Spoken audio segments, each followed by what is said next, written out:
Hello everyone, welcome back to my channel দীপচানি সোন and welcome back to our new YouTube vlog. আজকে 9th মে, 25শে বৈশাখ। তবে চারিদিকে যা যুদ্ধ পরিস্থিতি, সে তার মধ্যে আর এতটাই গরম, তাতে আর জোড়াসাঁকো না গিয়ে ডিরেক্ট চলে গেছিলাম বাগবাজারে। আর সামনেই দেখতে পাচ্ছ যে স্কুলটি, সেটি হচ্ছে Baghbazar multipurpose girls high school, আমার স্কুল।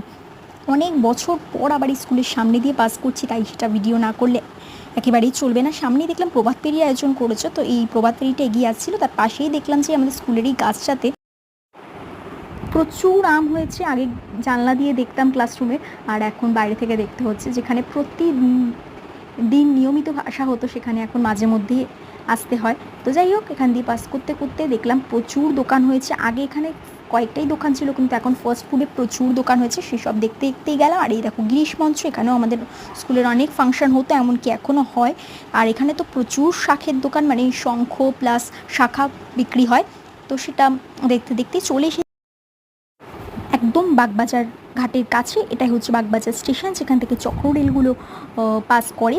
ট্রেনে করেও এখানে আসা যায়। আর সামনেই হচ্ছে এই বাগবাজার ফেরিঘাট, এখান থেকে কুমোরটুলি, আইরিচলা, শোভাবাজারের ফেরি ছাড়ে। তো আর আকাশটা দেখো, গরমের মধ্যেও কি সুন্দর লাগছে। আর এখানে প্রচুর মানুষ বসে ফটোশ্যুট করে প্লাস সময় কাটায়। তো খুব ভালো লাগে। এটা একটা সত্যি আমাদের কলকাতাবাসীর কাছে একটা আবেগের জায়গা, বাগবাজার মায়ের ঘাট। তো সেখানেই এসেছিলাম। এবার আমরা 3 বান্ধবী বসে একটু আড্ডা দিলাম, কিছু সুন্দর সময় কাটালাম। খুব সুন্দর হাওয়া দিচ্ছিল, সেই জন্য ভালোও লাগছিল। আর কিছু খাওয়ার নিয়মর থেকে কিনে এনেছিলাম, মিষ্টি শুক আর চিকেন কোরমা।